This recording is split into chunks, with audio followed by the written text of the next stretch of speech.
सबसे पहले तो वन टू वन मीटिंग होता क्या है? वन टू वन का मतलब होता है सिंगल वन व्यक्ति का मीटिंग, सिंगल वन व्यक्ति या किसी दंपति के मीटिंग। दंपति का मतलब हो गया जोड़ा में, कपल में। ठीक है, जैसा कि आप यहाँ देखेंगे सेकंड वाले बात में लिखा गया है राइट पर्सन अथॉरिटी, मतलब सिंगल पर्सन जिसको आप बुलाएंगे उसके पास अथॉरिटी हो, या फिर यदि उसका कपल में वो लोग अथॉरिटी लेते हैं तो कपल में बुलाइए, भाई है तो बहन के साथ, बहन है तो भाई के साथ, मतलब जिसके घर में जो जैसे जिसको अथॉरिटी हो उसको साथ साथ बुलाइए उसको। तो ऐसे करके इन बातों का ध्यान रखिए, और समय का ध्यान जरूर रखिए, जो पहले स्लाइड इन्होंने बताया राइट टाइम, समय का आप ध्यान रखिए कि जब आप जैसे आपने किसी को 10 बजे टाइम दे दिया है, एकदम राइट टाइम आप 10 बजे पहुंचे, लेट ना करें, लेट करेंगे तो आपकी छवि खराब होगी। तो सबसे पहले ये जरूरी है कि आप पहले आप आदमी समय से पहुंचकर अपनी छवि पहले बना देता है। यदि आप लेट करेंगे तो आपकी छवि खराब होगी, और छवि खराब होगी तो फिर व्यक्ति सुनने में भी हिचकिचाहट महसूस करेगा, और ये भी कह सकता है कि सर आप लेट हैं, आप टाइम से नहीं है, और आप लेट करके आए, टाइम से आए होते तो हम पूरा सुन लिए होते। तो ऐसे करके आपको नेगलेक्ट करेगा। तो ये चीज आप प्रयास करिए, समय से पहुंचिए, और प्लान दिखाते वक्त हमेशा उसकी आंखों में आंखें डाल के बात करिए। ऐसा ना हो कि केवल डायरी पे आप देखते गए, डायरी पे देखते गए और वो आपका चेहरा देखता गया, ऐसे ना करें। उसकी आंखों में आंखें डालकर आप प्लान करिए, क्योंकि आप स्टेज स्टेज जब प्लान होता है तो स्टेज प्लान में जो ट्रेनिंग देता है, चाहे जो प्लान लेता है, चाहे जो एंकरिंग करता है, और लोगों में आंखों से आंखें डालकर बात कर लेता है, इसीलिए मेनू पे ज्यादा रिजल्ट आते हैं। लेकिन अब जब आप मार्केट में जाते हैं तो आप आंखों में आंखें डाल के बात करने में बहुत डर लगता है लोगों को, तो सीधे अपना नजर झुकाए रहते हैं दुल्हनिया की तरफ से। तो दुल्हनिया नहीं बनना है, ठीक है, एकदम शेर बनना है, बब्बर शेर, एकदम देखना है जैसे आंखों में आंखें डाल के हिला देना है उसको अपनी बातों से। चेहरे पे मुस्कुराहट होनी चाहिए, मुस्कुराहट जब रहेगा तो व्यक्ति प्रभावित होगा। ऐसा ना पहुंच जाए कि घर का सारा सारा वेद लेके पहुंच गए हैं, कितना कष्ट है, ब्याह दिया है, देखने के बाद ये लगे कि मुंह नचो आया है कोई। तो इस तरह से न रहे, एकदम चेहरे पे खिलखिलाते हुए, मुस्कुराते हुए आप जाइए, और उसको अपनी बात रखिए, दमदारी के साथ रखिए, अपना बात रखना है उसको। चाहे वो कितना हो आपका विरोध करे, बोले कि सर हम देखे हैं, जानते हैं, सर आप पहले सुन तो लीजिए, 10 मिनट आप पूरी सुन लीजिए, क्या पता आपको अभी लास्ट में आपको पता चल जाएगा हाँ क्या सुने क्या जानते हैं, उसको हम लोग बात कर लेंगे। लेकिन पहले आप सर पूरी बात सुन लीजिए, ठीक है। आप अपनी बात रखने गए हैं, आप ये बात ध्यान रखिएगा, आप अपनी बात रखने गए हैं और एक बड़ा व्यवसाय देने गए हैं, तो इसलिए आप दमदारी के साथ जाइए, और सही जगह का चुनाव करिए। किसी होटल पे, चाय की दुकान पे, बेंच पे, डेस्क पे, हजाम की दुकान पे, कहीं भी प्लान ना शो करिए। प्लान करने का एक माहौल होता है, क्योंकि जब आप इतना बड़ा व्यवसाय उसको देने जा रहे हैं तो देखेगा तो सही कि हाँ इस बिजनेस की कद्र क्या है, तो जाहिर सी बात है वो आपको वैल्यू देगा और समय से आपको सुनेगा।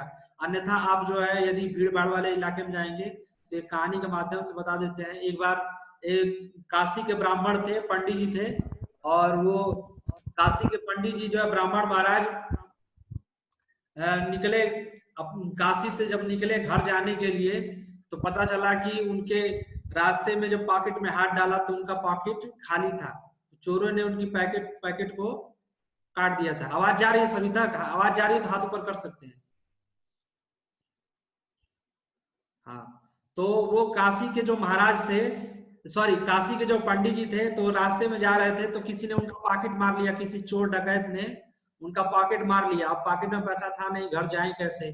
मजबूरन जो है वहां पे जब चेक चेक होने लगा तो रेलवे से अधिकारी उनको उठा कर फेंक दिया, टिकट उकट सब गायब हो गया था। अब बेचारे क्या गए किए, बगल वाले गांव में चले गए।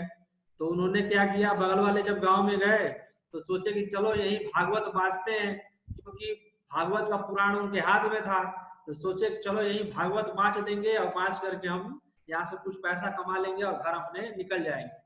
वहां गए तो सोचे कि अब किसके पास जाएं, तो उन्होंने सोचा कि अपने ही बिरादर भाई के वहां चलते हैं, अपने ही जो दोस्त होंगे, मतलब ब्राह्मण को उन्होंने चुनाव किया गांव में, और एक पंडित जी के वहां गए। पंडित जी बोले कि पंडित जी से बोला कि अरे अपने गांव के पटेल से बोलिए कि भागवत करा ले। पंडित जी बोले ये कौन सा, ये क्या होता है, ये कौन सा भागवत है, ये हम नहीं जानते हैं, ये तो हम पहली बार सुन रहे हैं। तो हुआ कि ठीक है कोई बात नहीं, आप पटेल जी से बोलिए भागवत करा ले, भागवत करा ले। बोले ठीक है। तो पंडित जी डरते हुए पटेल के पास गए, गांव के जो पंडित जी थे, तो पटेल जी के पास बोले पटेल जी आप भागवत करा लीजिए। पटेल जी बोले कहा कैसे कैसे लोग आ जाते हैं, कहाँ कहाँ से लोग आ जाते हैं, और कहाँ कहाँ से लोग आ जाते हैं, आप भी पंडित जी किसकी बातों में पड़ जाते हैं। तो बोला कि अरे करा लीजिए, बहुत रिक्वेस्ट कर रहे हैं, करा लीजिए भागवत करा लीजिए। बोले चलो ठीक है कराओ। तो लगे तब थोड़ा सा विरोध करने, वो पटेल साहब लगे मना करने, भगाओ भगाओ, ऐसे लोग बहुत लोग आते हैं, बहुत लोग जाते हैं, भगाओ इसको। तो तब तक क्या हुआ कि पटेल साहब के जो बच्चे थे वो लगे सब हल्ला करने कि हम तो भागवत देखेंगे, हम तो भागवत देखेंगे, हम तो भागवत सब देखेंगे। तो उनको लगा कि जैसे कोई मदारी उदारी भागवत होता है, तो भागवत देखेंगे, भागवत देखेंगे, भागवत देखेंगे, खूब लगे सब करने, हल्ला करने, भागवत देखेंगे, भागवत देखेंगे। तो भागवत देखने के चक्कर में हुआ क्या कि चलो पटेल जी बोले ठीक है बुलाओ उनको। तो वहीं शिला रखा था, महात्मा जी आए, बोले कि पत लगे करे कुछ स्नान ध्यान हो। पटेल साहब बोले स्नान ध्यान छोड़िए, सीधे भागवत करिए, सीधे भागवत करिए। अरे कुछ आचमनी उचमनी करने दीजिए, अरे कुछ भागवत कर लीजिए, सीधे भागवत करिए। तो नहीं माना, तो किस तरह जल्दी जल्दी में ये अपना नहाए धोए बैठ गए भागवत करने। अब कथा जब चालू करने लगे तो लोग बड़ा ध्यान से सुन रहे थे, सुनते सुनते सुनते सुनते उनको समझ में आया नहीं कि वो सोच रहे थे अब कुछ दिखेगा, अब कुछ दिखेगा, अब कुछ दिखेगा, इसी इंतजार में बैठे थे, अब कुछ दिखेगा, अब कुछ दिखेगा। तब तक पटेल साहब आए और आकर के जहाँ संयोग से वो जिस शिला पे पंडित जी बैठे थे उसी शिला पे पटेल साहब दोपहर में सोते थे। तो आके उनकी जांग पर सो गए और लगे खूब जोर जोर से डकार मारने, अपना नाक फाड़ने अपना पूरा, लगे जैसे लोग सोते हैं, बहुत सारे लोग आवाज करते हैं नाक से, तो लगे सोने। अब जो है पंडित जी महाराज कहे कि कथा हो जाने दीजिए, बस पटेल जी माने नहीं, पटेल जी माने नहीं। तो पटेल जी एक था झप्पड़ थप्पड़ से मार दिए पंडित जी को, काशी के पंडित जी को एक थप्पड़ जोर से मार दीजिए। तब काशी जी के पंडित सोचे अब गया भागवत भाड़ में, पहले जिसको धूलो पहले, तो वो भी जड़ से मार दिए उसको। तब गांव वाले कहे चलो भागवत शुरू हो गया, भागवत शुरू हो गया, अब भागवत शुरू हो गया है, भागवत शुरू हो गया। अब भागवत शुरू करते दनादन दे दनादन खूब गिरा चालू हो गया, दंदन दंदन खूब गिरना एक दूसरे से। तब तक एक गांव में जो गेहूं रखने के लिए लोग गड्ढा खोदते हैं उसी में दोनों गिर गए, मार मार करते हुए, लड़ाई करते हुए। अब पंडित जी के ऊपर जो काशी के पंडित जी तो पूरा हवा काली माई एकदम सवार होती, पंडित जी पटेल जी को खूब ले दनादन खूब गिराए, खूब गिराए। तो गांव वाले लोग लगे प्रार्थना करे, हे भागवत महारानी शांत हो जाइए, शांत हो जाइए, शांत हो जाइए। अब पंडित है कि मौका मिल गया, बोले सब यहाँ के लोग मूर्ख ही हैं, सब लोग मूर्ख ही हैं यहाँ पे। तो उन्होंने बोला ले आओ 500 रुपया दो, 500 रुपया दो। अब इसी तरह गांव वाले सब मिलजुल के पटेल को बचाने के लिए 1000 रुपया इकट्ठा कर लिए उस जमाने में, और पंडित जी को दिए। उसके बाद बोले पंडित जी खूब ललकारते हुए सीढ़ी लगाओ, सीढ़ी लगाओ, सीढ़ी लगाओ। डर के मारे सब कोई सीढ़ी ना लगावे, कोई सीढ़ी ना लगावे। भागवत महारानी पहले पटेल पर चढ़ी, पटेल तो बहादुर थे, किसी तरह भिड़ गए, निपट गए, ये कहीं हम लोग की बारी ना आ जाए। तो दूर से उन्होंने सीढ़ी लगा दिया और दूर भाग गए सब अपने अपने घर में। पंडित जी निकले और धीरे से अपना दूध दवाए निकल गए।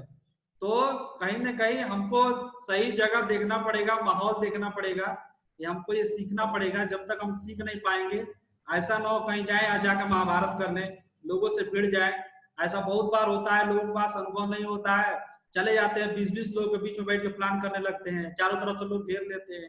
तो इस तरह से आपको बचना है 1 to 1। 1 का मतलब हो गया 1 to 1, 1 to 1 ही प्लान करिए, क्योंकि इस तरह का अनुभव हम लोगों ने भी लिया है अपने, जब हम लोग बिजनेस स्टार्ट किए थे तो हम लोग ये अनुभव हम लोग लिए हैं, और जगन्नाथ जी के साथ जाके भी हम लोग को भी घिराए हैं। तो इसलिए आपको ये सब चीज से बचना है, 1 to 1 सिंगल 1 पर्सन के साथ, सिंगल 1 पर्सन के साथ। थैंक यू, उम्मीद है बातें समझ में आई होंगी आपको, परवेज जी और बाकी लोगों को क्लियर हुआ होगा कि हाँ ये कहना क्या चाह रहे हैं यहाँ पे।